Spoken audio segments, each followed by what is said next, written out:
ditunggu? Ya?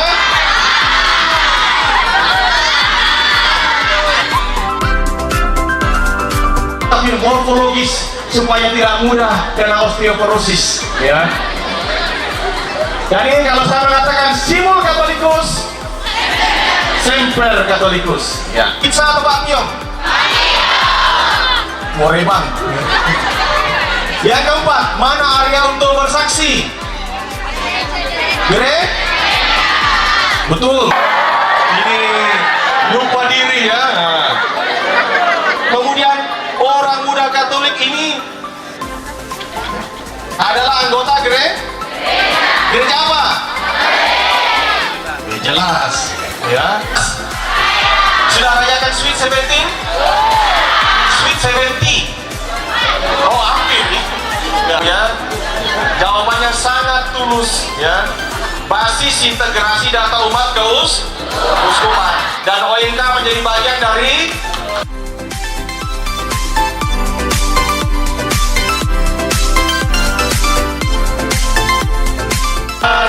seiman. Tuhan Yesus telah satukan kita tanpa memandang di antara kita. Ya, sekarang berjalan dalam terang kasih Tuhan. Lihat kanan kirinya.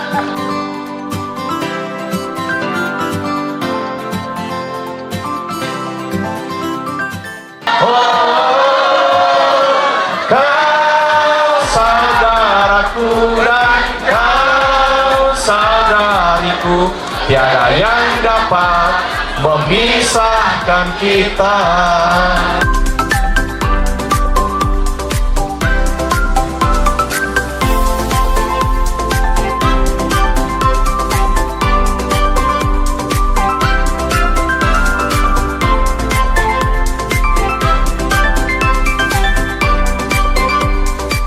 Perkenalkan, nama saya Arwin Dama dari Paroki Santo Petrus Pangalin. Menurut saya, sahnya sebuah baptisan itu dengan menggunakan air sungguh dan rumusan trinitaris. Kira-kira kalau dipraktekkan bagaimana? Rumusan trinitarisnya seperti ini. Misalnya, Kamu baptis saya. ya.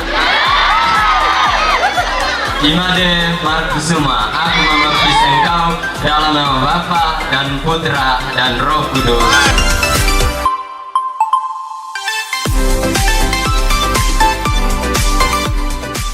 Ini luar biasa ini, memberi kesaksian, sudah membaptis. Karena itu saya berikan dia salib ini, ya, salib Benediktus, silakan, ya.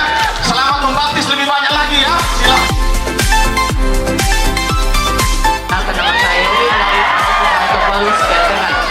Perkenalkan, nama saya Yobin dari Paroki Santo Paulus Gedengan.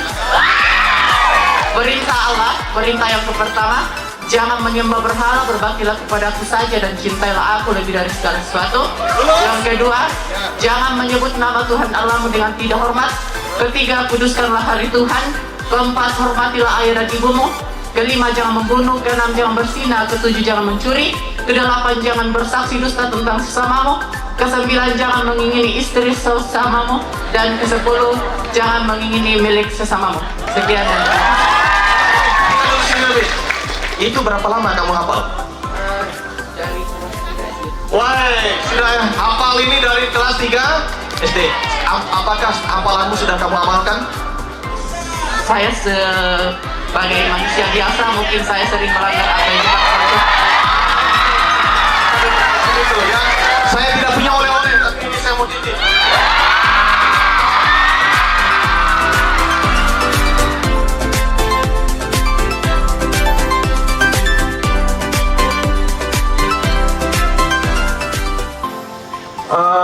Tadi kan kita berbicara masalah keselamatan dalam baptis. Namun dalam kehidupan sosial kita, kita itu tidak bisa memilih. Dari awal mulanya kita ini dilahirkan dari kandungan yang beragama apa? Katolik, Muslim, ataupun gereja-gereja lain. Nah, bagaimana pandangan gereja dengan teman-teman kita? Mungkin mohon maaf saja saya sebutkan dari yang tidak percaya sama Yesus Kristus ya. Bagaimana pandangan gereja tentang mereka? Apakah mereka tetap diselamatkan atau tidak? Karena saya rasa ini sangat penting untuk kami ketahui bersama, terutama saya juga, karena ini saya sangat sering menghadapi pertanyaan-pertanyaan yang membuat saya juga ini harus saya jawab atau apa, karena pengalaman saya juga saya belum punya untuk menjawab pertanyaan teman-teman di situ. Jangan sampai yang seharusnya kita ini sebagai OMK bisa bersaksi begitu, yang menjelaskan bahwa Katolik itu yang penuh dengan kasih. Jangan sampai saya penuh arogan menjawab kepada teman-teman saya begitu. Iya kan? Betul ini teman-teman. Berbicara mengenai keselamatan dan orang muda Katolik, saya tertarik dengan tadi Romo telah menjelaskan bagaimana upaya kita orang muda Katolik. Tapi saya mau pertanyakan di sini, bagaimana tindakan konkret yang telah dilakukan gereja Katolik dalam mewujudkan ajaran gereja pada zaman sekarang ini? Kita tahu sekarang ada banyak pergaulan bebas dan semacam hal yang telah dikatakan tadi pastor, tapi adakah tindakan yang betul-betul telah dilakukan gereja untuk OMK sehingga OMK dapat melihat hal itu dan dapat merubah hal itu? Oke, itu pertanyaan pertama saya. Pertanyaan kedua, saya tertarik tadi dengan pacaran beda agama. Ya, permasalahan OMK sering sekali problemnya itu terus teman-teman. Di dalam gereja Katolik sudah ada peraturan bahwa dispensasi atau bisa menikah beda agama satu-satu. Tapi dalam Alkitab sendiri mengatakan satu iman, satu Tuhan, satu baptisan. Tetapi bagaimana ketika mereka menikah dengan beda agama? Bagaimana solusi yang akan diterapkan dalam menjalani kehidupan selanjutnya? Dua penanya dengan masing-masing dua pertanyaan.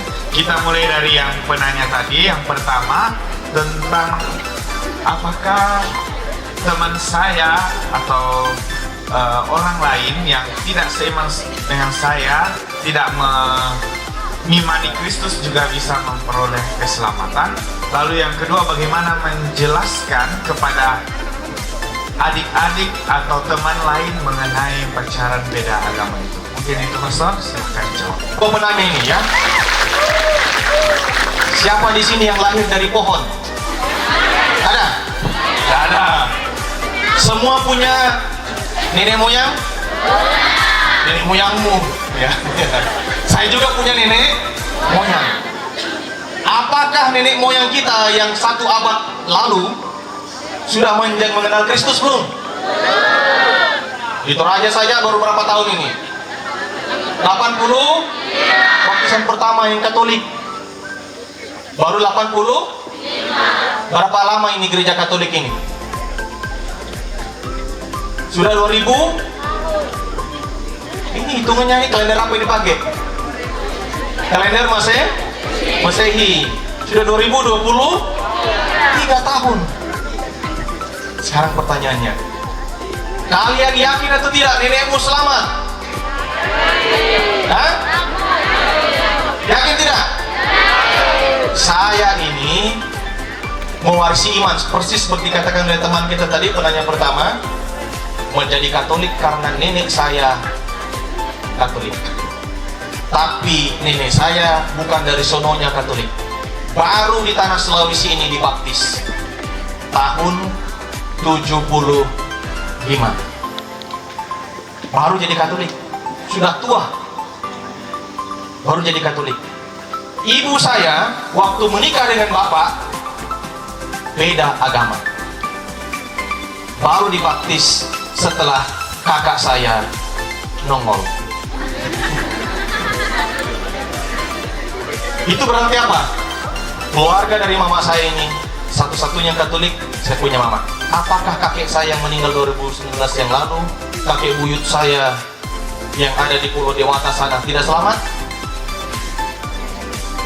Saudara-saudari, apa yang diajarkan oleh gereja Katolik saya bacakan ya.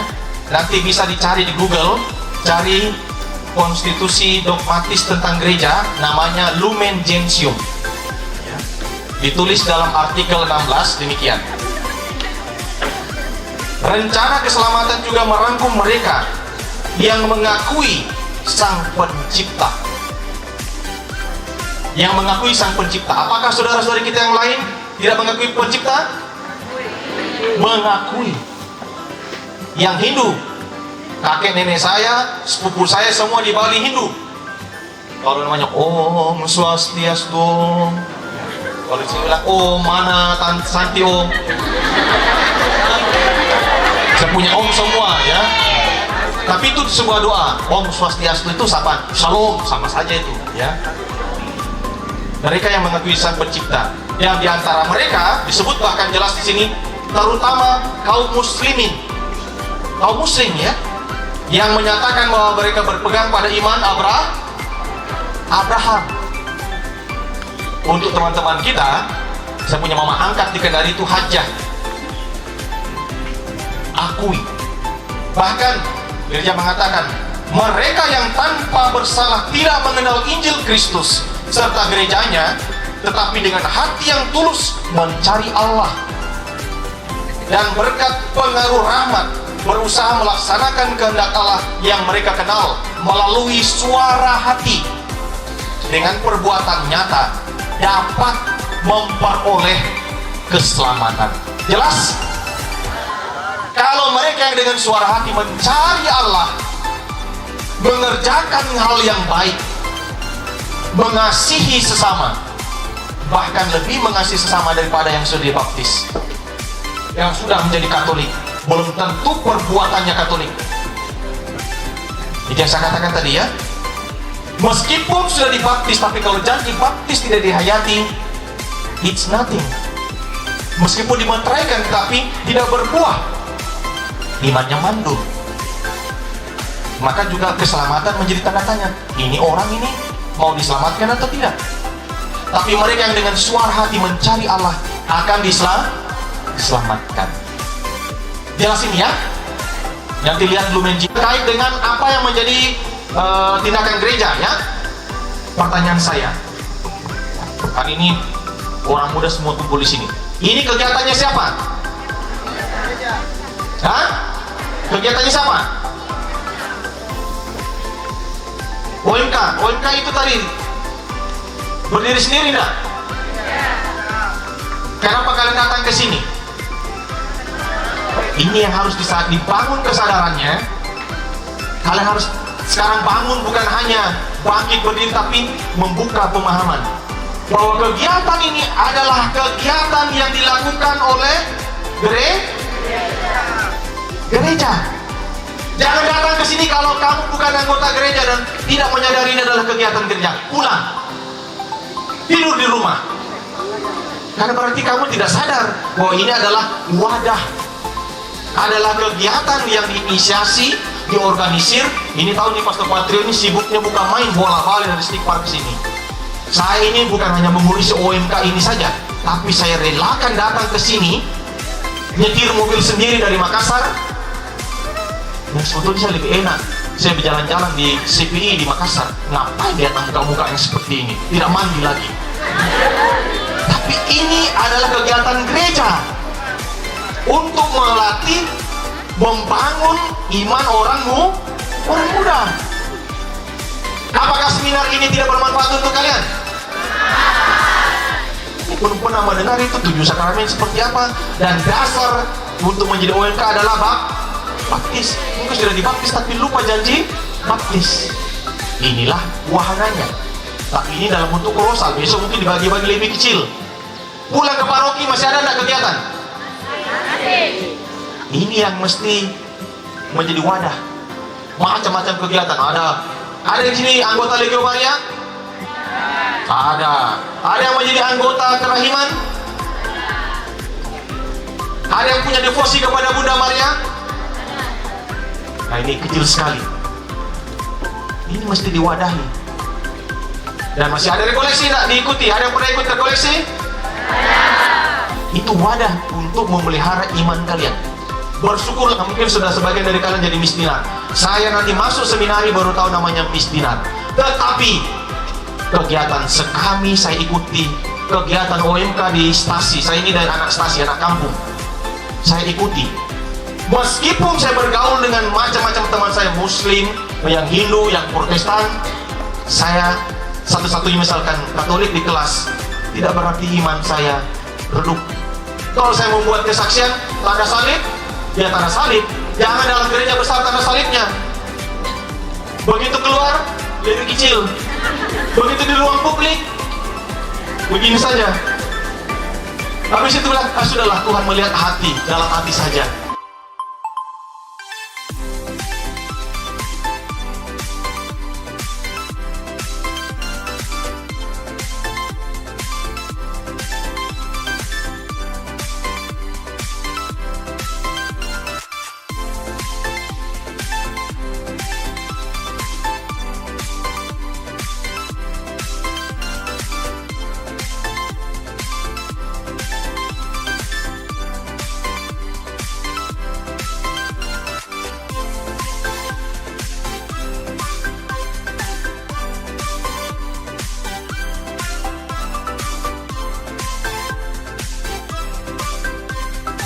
Teman-teman, lagi-lagi sambil waktunya teman-teman nih.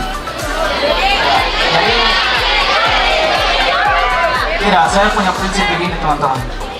Meskipun saya tidak bisa jadi laki-laki tampan di hadapan teman-teman,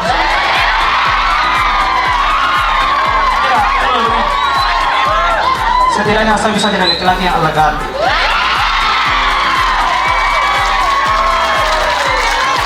Dan ciri laki-laki elegan itu laki-laki yang mau tampil di depan. Nah, jadi yang begini dari pertanyaan saya pastor, mungkin saya lebih kepada kehidupan saya atau kehidupan sehari-hari yang saya temui pastor. Ini terkait hubungan horizontal dan vertikal. Nah, kira-kira hubungan horizontal dan vertikal, hubungan dengan Tuhan dan sesama, yang mana kita harus utamakan? Karena seperti ini, dalam kehidupan kita, yang menjadi ujian dalam iman Katolik kita itu, mungkin kalau kita hanya di kampung, ujiannya itu mungkin hanya masalah pacaran. Mungkin hanya pacar yang bisa tarik kita untuk meninggalkan iman Katolik kita.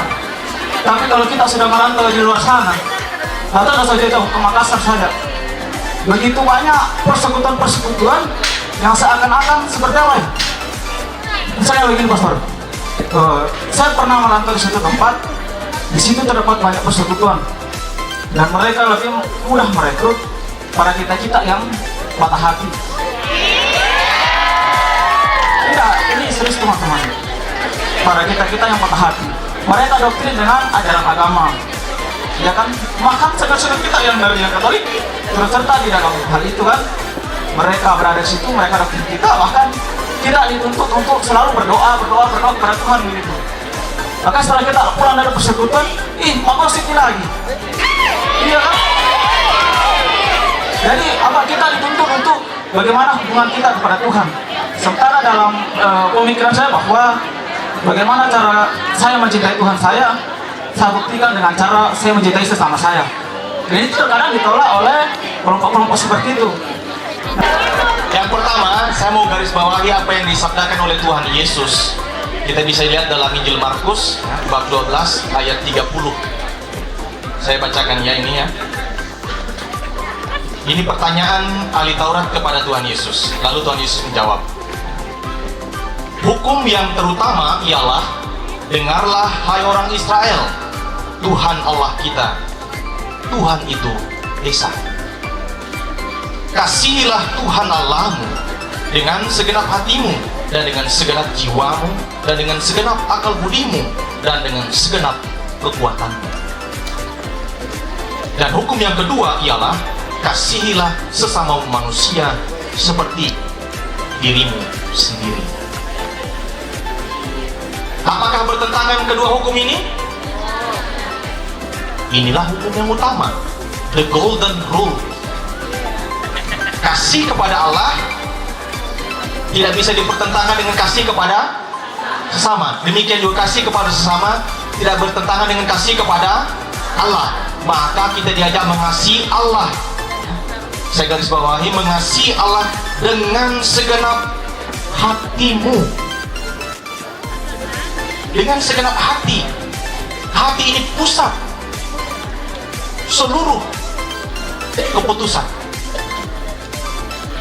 Bahkan tadi kalau kita mendengar di dalam Lumen Gentium artikel 16, orang yang tidak mengenal Allah, kalau dia mendengarkan hatinya, suara hatinya, dia mendengarkan Allah sendiri. secara kodrati. Maka orang yang mengasihi Allah dengan segenap hati, artinya dia dengan seluruh hidupnya dia persembahkan untuk Allah, untuk memuliakan Allah. Kemudian dengan segenap jiwamu, dengan seluruh eksistensimu sebagai manusia, dan dengan segenap akal budimu, menggunakan juga pikiran, ya. Maka Santo Anselmus mengatakan fides querens intellectum. Orang yang beriman mencari pengetahuan. Akal budi kita menolong kita untuk semakin beriman. Dan dengan segenap kekuatanmu, dengan fisik yang kita miliki, kita bersyukur kita bisa jalan kaki. Gunakan yang Tuhan beri ini untuk mengasihi Dia dan juga mengasihi sesama. Nah, saya lanjutkan. Izinkan saya mengutip dari apa yang ditulis oleh Santo Yohanes untuk menggarisbawahi bahwa kasih kepada Allah dan kasih kepada sesama itu merupakan satu kesatuan. Santo Yohanes dalam, nanti bisa, atau ada yang bawa Alkitab mobilenya bisa buka di gadgetnya. Dari surat pertama Rasul Yohanes bab 4 ayat 7 sampai 21. Saya kutipkan beberapa ayatnya. Saudara-saudariku yang kekasih, marilah kita saling mengasihi, sebab kasih itu berasal dari Allah. Siapa yang mengasihi berasal dari Allah. Ini ditulis oleh Santo Yohanes. Barang siapa tidak mengasihi, dia tidak mengenal Allah. Mengapa? Sebab Allah adalah kasih. Deus caritas est. Maka tidak ada gunanya kamu datang ke gereja sampai bengkak lututmu berdoa, kemudian pulang tidak melakukan kasih. Sebaliknya, kamu melakukan begitu banyak karya baik, tapi tanpa kasih, dengan kesadaran kamu dikasih lebih dahulu oleh Allah, maka itu akan hanya menjadi sebuah pekerjaan sosial, bukan karya kasih. Karena itu Santo Yohanes mengatakan, hendaklah kita mengasihi karena Allah lebih dahulu mengasihi kita. Kita tidak pernah memberi apa-apa. Sejak diciptakan dalam kandungan ibu kita, Allah telah mengasihi kita. Karena itu Santo Yohanes menulis, kalau jika seseorang berkata, aku mengasihi Allah dan ia membenci saudaranya, maka ia adalah seorang pendusta. Jadi kalau kita mengatakan, saya kasihi Allah di atas segala-galanya, begitu orang tuanya sakit, kenapa kau sakit, Mak? Urusmu dirimu sendiri. Ini seorang pendusta. Karena dia mesti mengasihi bukan hanya Allah tetapi juga sesama. Maka Santo Yohanes mengatakan, karena barang siapa tidak mengasihi saudaranya yang dilihatnya, tidak mungkin mengasihi Allah yang tidak dilihatnya. Ya. Sadari kita masuk dalam persekutuan. Setelah itu devosional, opsional. Mau begini kah, begini kah, itu tidak menambah apa-apa kecuali menambah penghayatan. Memangnya tanganmu ini disuci daripada salib yang kamu buat? Tidak. Tapi bahwa itu dihayati, ini salib yang sudah kamu buat begini ya, salib. Kamu menghayati ini sebagai salib Kristus, silahkan. Bahkan ini penghayatan personal ya, ini bukan eklesial, bukan ajaran gereja bahwa kamu harus begini. Sama kalau di Filipina, saya naik LRT atau MRT. Biasanya LRT itu kira-kira dia punya jalur seperti di puncak pohon ini ya, kira-kira 10-20 meter. Lalu di bawahnya ini gereja. Kalau misalkan LRT lewat di sini melintas, saya pertama kali naik LRT waktu itu di kota Manila menuju sebuah mall. Saya pikir cewek yang dulu di samping saya, selain memang dia cantik, saya pikir dia ini orang yang suci, karena tiap kali dia buat tanda salib, lewat lagi buat lagi tanda salib. Ternyata ini tradisi yang diajarkan dalam keluarga Katolik di Filipina. Kalau kamu lewat depan gereja atau melintas di samping gereja, buatlah tanda salib sebagai tanda hormat, karena di dalam gereja itu ada sakramen Tuhan ada di sana.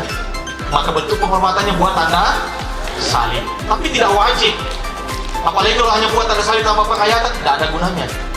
Maka ini tradisi yang khas. Nanti kalau ke Filipina atau kemana lihat orang buat tanda salib, jangan bilang, orang ini barangkali habis obatnya. Tidak, dia menghayati secara personal tradisi yang ada di komunitasnya. Begitu ya. Demikian. Ada tadi satu, lalu dua. Saya berasal dari kontingen Lu Raya 1 dan Paroki Padang Sapa. Pertanyaan saya tadi, Pastor sudah membahas mengenai gereja sebagai umat Allah.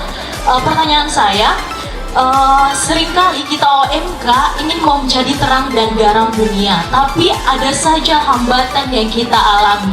Bagaimana solusi dari pastor untuk menghadapi tantangan, rintangan, dan hambatan yang kita lalui untuk membangun gereja sebagai persekutuan Allah? Dan yang kedua, ada dua macam orang menganggap dan memahami mengenai gereja primidal dan gereja umat Allah. Gereja primidal sendiri yaitu gereja yang merasa atau pemahaman mereka merasa bahwa gereja sebagai satu-satunya penjamin keselamatan dan kebenaran. Tetapi gereja umat Allah sendiri berbeda dengan hal tersebut. Jadi pertanyaan saya, apa yang harus dipegang teguh dan apa yang harus kita pedomani dalam gereja, karena ada dua pemahaman mengenai gereja. Jadi sebagai OMK atau orang muda Katolik, apa yang harus kita pahami, apa yang harus kita pegang teguh, dan apa yang harus kita lakukan untuk menjadi umat atau menjadi orang muda yang bertumbuh dalam kasih dan menjadi terang dan garam dunia. Sekian pertanyaan dari saya, atas jawabannya diucapkan terima kasih. Selamat siang Pastor, selamat siang teman-teman. Izinkan saya memperkenalkan diri. Perkenalkan, nama saya Oktaviani. Saya berasal dari Paroki Kristus Raja Nonongan GPD Pantoraja. Baik Pastor, yang saya ingin tanyakan tadi dalam materi yang diberikan oleh Pastor menyebutkan tentang hidup sederhana.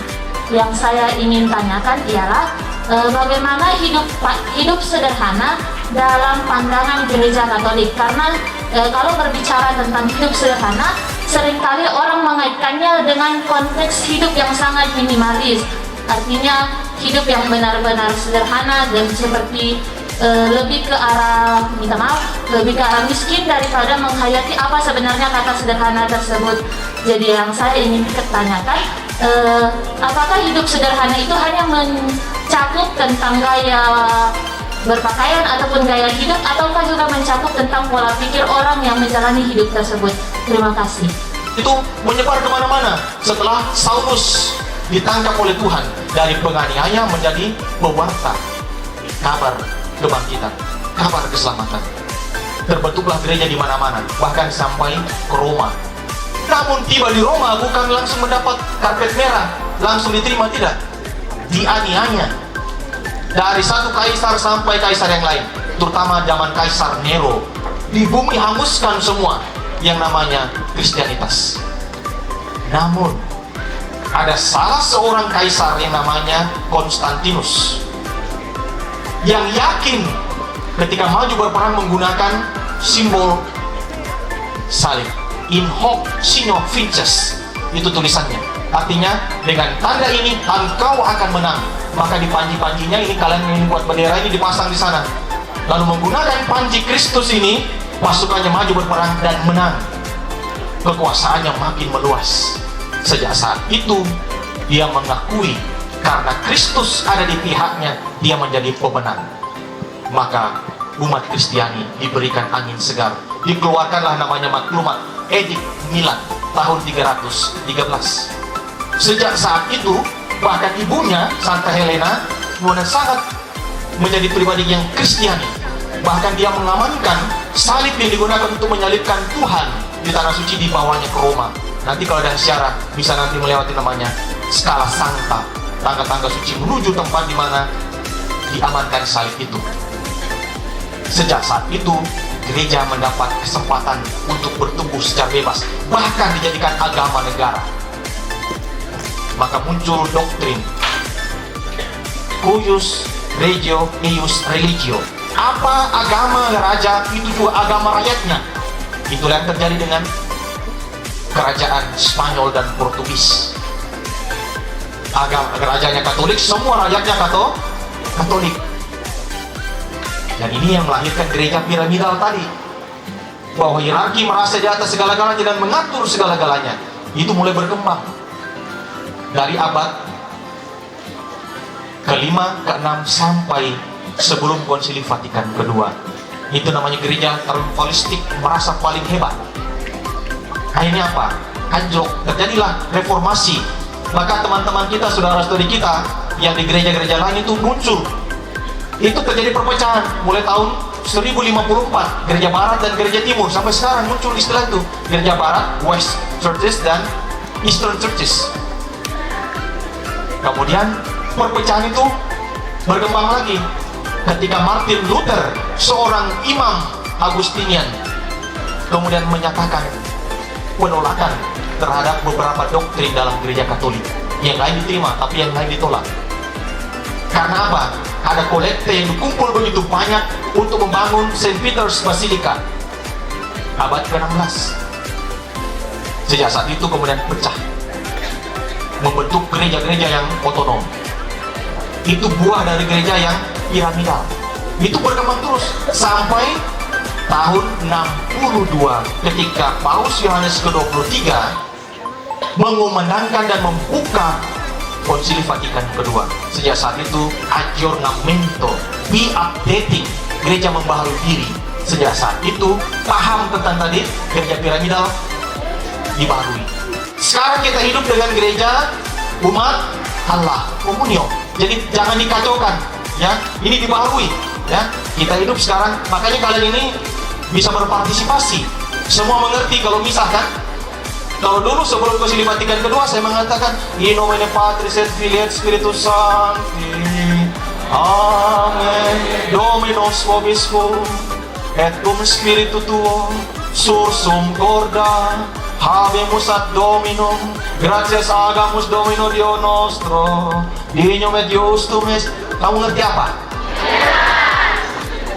Itulah gereja yang piramidal, semuanya diatur dan semua dalam bahasa Latin.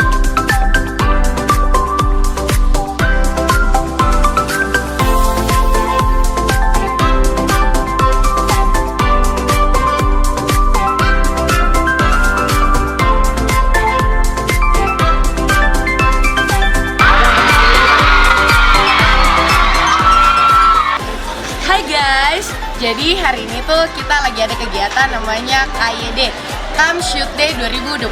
Tempatnya itu ada di Getengan, Tanah Toraja. Nah, hari ini tuh kita lagi bersama teman-teman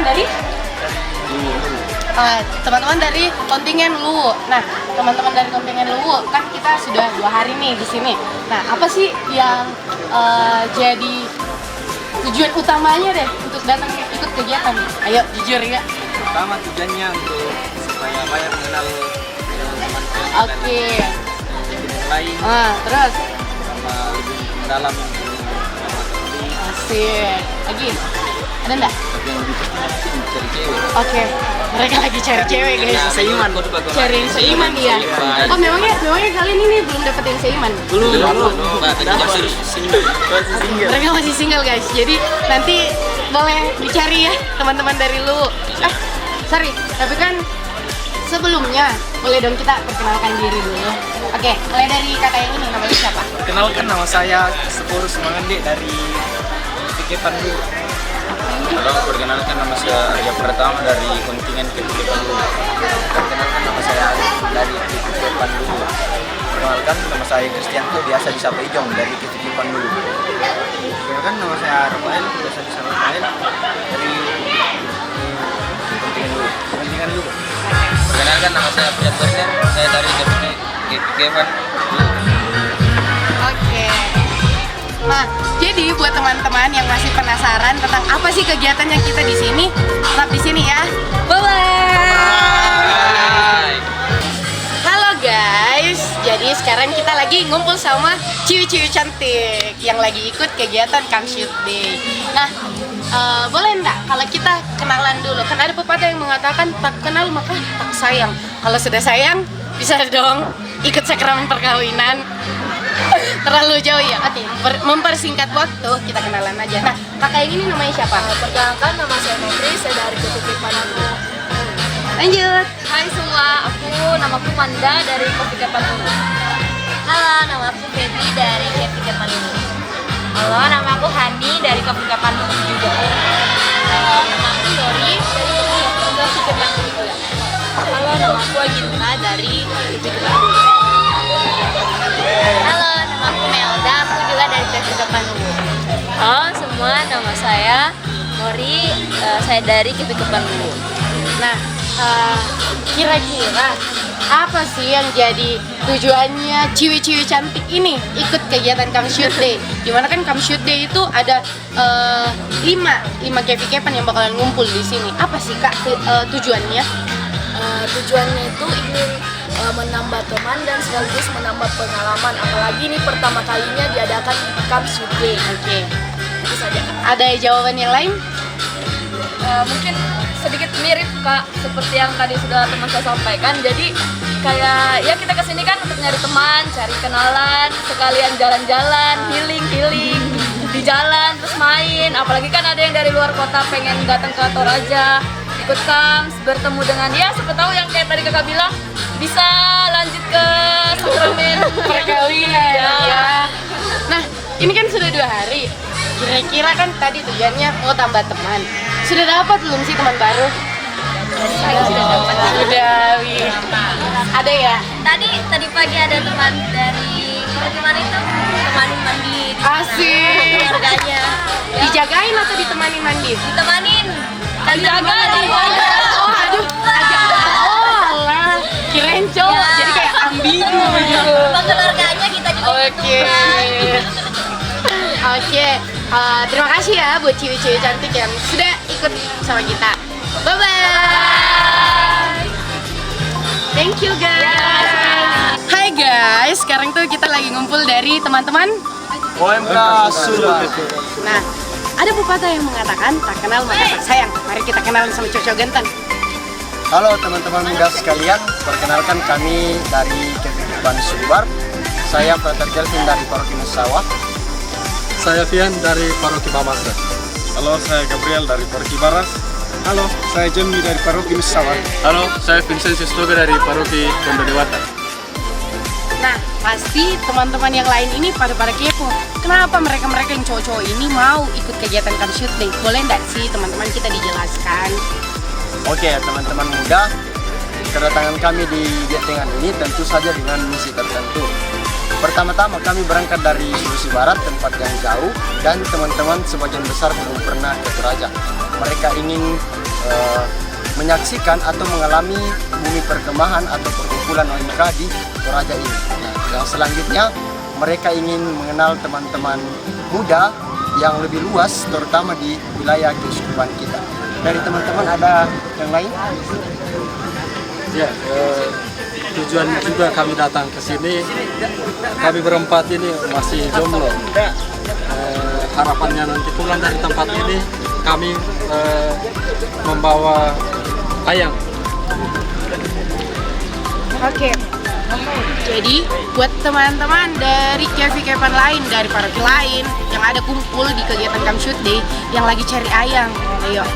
Kayaknya di kepan Sulbar kebanyakan cowok ya? Ya, betul. Jadi jangan sia-siakan kegiatan ini. Pulang-pulang harus dapat ayang. Oke, see you. OMK Sulbar, Bangkit dan bersaksilah. OMK Sulbar, Iya deh.